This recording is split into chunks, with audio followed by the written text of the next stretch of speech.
ሰብላችሁን ከሚያጠፉ ከአንበጣ ነቢያት ራሳችሁን ጠብቁ። ታላቅን ነገር በመካከላችን ያደርጋል።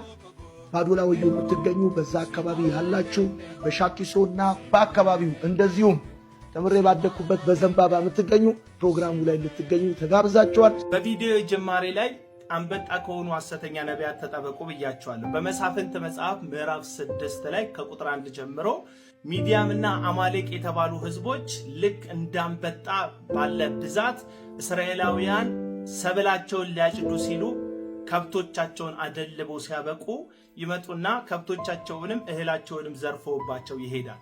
ታዲያ ዮናታን አክሊሉ፣ እዩ ጩፋና ጆይ ጭሮ ከሚዲያምና እንዳንበጣ ከመምጣት ጋር ምን አገናኛቸው የሚለውን ነገር ቀጥሎ ለማስረዳት ሞክራለሁ። ዮናታን አክሊሉ በዚህ ሳምንት ውስጥ ባዶላ ወዮ እና በሻኪሶ ዙሪያ ያሉ ሰዎችን ወደ ኮንፈረንሱ ሲጋብዝ ትመለከቱታላችሁ። እነዚህ አካባቢዎች ደግሞ በኢትዮጵያ ውስጥ እንደምታውቁት በወርቅ የበለጸገ አካባቢ ነው። በኢትዮጵያ ውስጥም ደግሞ ትልቁ የወርቅ ሀብት የሚገኘው እዛ አካባቢ እንደሆነ ታውቃላችሁ። ስለዚህ ይህ ወቅት ደግሞ ነጋዴዎች እዛ አካባቢ ላይ ያሉ ከወርቅ ጋር በተገናኘ ስራ የሚሰሩ ሰዎች እጃቸው ላይ ገንዘብ የሚገኝበት ከብቶቻቸውን አደልበው ሰዎች ሽጠው ገንዘብን የሚሰሩበት ወቅት እንደመሆኑ ዮናታን አክሊሉ በዛ ቦታ ላይ ሰዎች ነፃ ይወጣሉ፣ አርነት ይወጣሉ ሲል በወንጌል ስም አካባቢው ላይ በተጠና መልኩ ኮንፈረንስ ለመዘጋጀት ሲሞክር ትመለከቱታላችሁ። የኮንፈረንሱ ዓላማ ግን ነፍሳትን ለክርስቶስ ኢየሱስ መማረክ ሳይሆን ኪስን ለዮናታን አክሊሉ መማረክ እንደሆነ እንዲሰመርበት ያስፈልጋል። በኢትዮጵያ ወንጌላውያን አብያተ ክርስቲያናት ካውንስል በደቡብ የሚገኙ አመራሮች እንዲሁ በዲላ ይህንን ሰሞን የተደረገውን የኢዩ ጩፋ ኮንፈረንስን ሰርዘውበታል። የኢዩ ጩፋ ኮንፈረንስን ብቻ ሳይሆን የሐሰተኛውን ነቢይ የጆይ ጭሮን ፕሮግራም በጂንካ የሚደረገውንም እንዲሁ እንዳይካሄድ ለአካባቢው ሰላምና ጸጥታ ጽሕፈት ቤት ደብዳቤ እንደጻፉ በአደባባይ ልክ እንዳልሆነ ፕሮግራሙ መግለጫ እንደሰጡ ሰምታችኋል። ለምንድን ነው እነዚህ ሐሰተኛ ነቢያት ወቅት እየጠበቁ በየዓመቱ መጋቢት አካባቢ ላይ ይህንን ፕሮግራም የሚያዘጋጁት የሚለውን ነገር ማየትና መመልከት ያስፈልጋል ብዬ አስባለሁ። እንደምታውቁት ይህ ወቅት አካባቢውን እንደምታውቁት በቡና ንግድ ላይ የተመሰረተ አካባቢ እንደመሆኑ ይህ ወቅት ደግሞ ቡናቸውን ለቅመው የሚያስፈልገውን ፕሮሰስ አልፈው ነጋዴዎችና ለተጠቃሚዎች ሽጠው እጃቸው ላይ ገንዘብ የሚቀመጥበት ወቅት ነው። ይህንን ወቅት ተከትለው እነዚህ ሐሰተኛ ነቢያት በአፋጣኝ ኢየሱስን እንስበክ በሚል ስም እዛ አካባቢ ላይ ኮንፈረንሶችን፣ ክሩሴዶችን ያዘጋጃሉ። በአጠቃላይ ያለው ምስኪን ህዝብ ለወንጌል ብለው እየተንከራተቱ እንደሆነ፣ ለወንጌል ብለው ከአካባቢ እየተዘዋወሩ እንደሆነ ነው የሚያስበው። ነገር ግን እነዚህ ሐሰተኛ ነቢያቶች ፕላን የሚያደርጉት ከዛ ህዝብ ገንዘብ እንዴት አድርገው ሞጭልፈው ወደ ኪሳቸው እንደሚሰበስቡ ነው። ይሄ ብቻ አይደለም።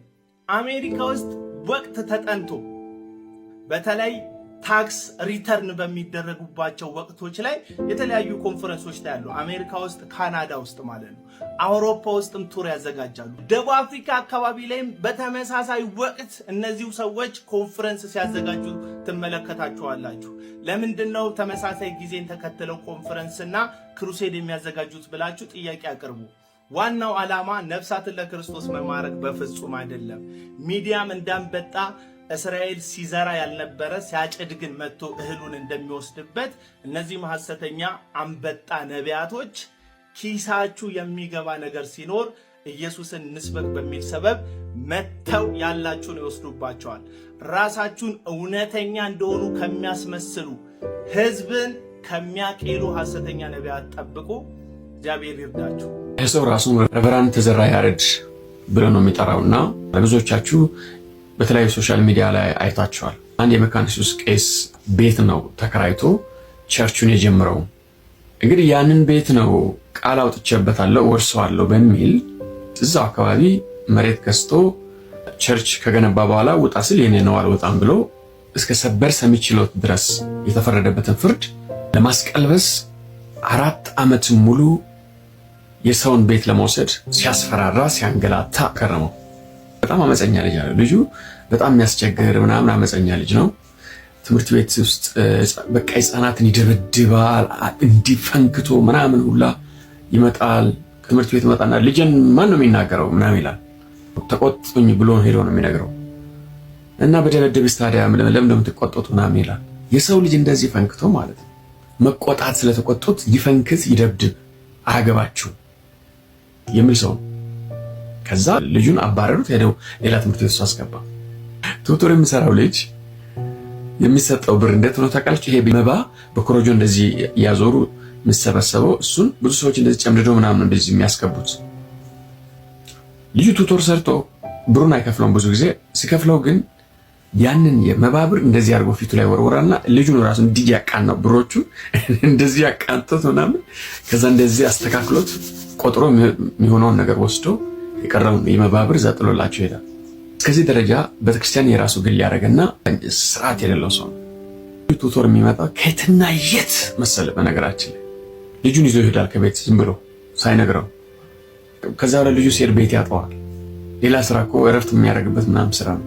ከዛ በነጋታው ብትነግረኝ ጥሩ ነበረ እኔ ሁሉ መንገድ አቋርጬ ምናምን ስመጣ ስል ያው መታ ይሄ ቼክ አድርገህ ትሄዳለህ ብዬ ነው ደግሞ ለአንተ ልደውል እንደምናምን ይለዋል።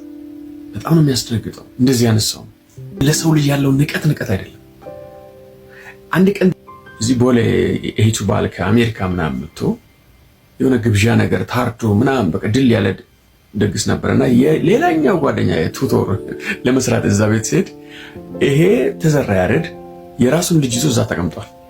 የተዘራ ያሬድ ቱቶር የምሰራ ልጅ ደግሞ በሌላ ታክሲ እሱ ቤት እየሄደን 4 ታክሲ ነው የሚይዘው እዛ ቤት ለመድረስ። ሰዎቹ እነዚህ ከአሜሪካ ምናምን የመጡት ልጁን ሰላም ብለውት ልጅን ስለምታስጠና በቃ እንወድሃለን ምናምን ይሉታል። ተዘራ ያሬድን ይሄ መምህር ሰላም ለማለት እጁን እንደዚህ ይሰጠዋል። ተዘራ ያሬድ እንደዚህ ያለ ኢሚዲየትሊ ልጁ ተባረኩ ብሎ ወጥቶ ሄደ። ያንተን ልጅ የሚያስጠናው ልጅ እየሄደ ነው ብትነግረው ይሻላል ብትደውል አይሻልም? እንደምናስ አይ ከደውል ካንተ ደውላል በዚያ ዛብ ደርሶ ይመለሳል። ደግሞ ለሱ ሊደውልለት እንዴ አለ። ተመሳሳይ ቃል ማለት ነው። ለሰው ልጅ እጅ እንደዚህ መስጠት መዋረድ ይመስለዋል። ሰላም ማለት መዋረድ ይመስለዋል። ይሄ ሰው የዛን ቄስ የወንጌል አርበኛ ቄስ ቤት የኔ ነው ብሎ ያሳያቸው መከራ የሚነገር አይደለም። ግን ተዘራ ያሬድን ለምናውቅ ሰው አይገርመንም። ፍርድ ቤት እኔ ለእንደዚህ አይነት ሰዎች ብዙ ጊዜ ስለሚያደላ ይሄ ሰውዬ የዚህ የቄሱ ልጅ የሚሸነፍ መስሎኝ ነበር። እግዚአብሔር ይባርካችሁ ዳኞች። አንዳንድ ዳኞች አላችሁ እስከ ሰበር ችሎት ድረስ ያሉ ዳኞች በትክክል ይፈረዱ። አይገርምም? ኢትዮጵያ ውስጥ እንደዚህ ይሆናል ብዬ አስቤ አላቅም። እውነቴን ነው የምነግራችሁ። እኔ ከሀብታም ጋር ብካሰስ ፍርድ ቤት መጉላላበት ምን ምክንያት የለም። እንደሚያሳስረኝ ያውቃለሁ። ስለዚህ የራስን እርምጃ ነው የምወስደው፣ የራስን መንገድ ነው የምሄደው። ከነሱ ጋር ለማይሆን ፍርድ መከራዬን እንበላበት ምን ምክንያት የለም። ግን በእናንተ ዳኞች እንድንተማመን አድርጋችኋል።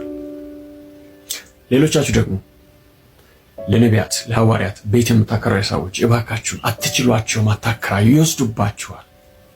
የመሸነፍ እድላችሁ ከፍ ያለ ነው። ፍርድ ቤት ላይ አትችሏቸውም። ሐዋርያትና ነቢያትን በጣም በገንዘብ በጉልበት በማስፈራራት ብዙ ሂደት ነው የሚሄዱት እና ንብረታችሁን ከሐዋርያትና ከነቢያቶች ጠብቁ።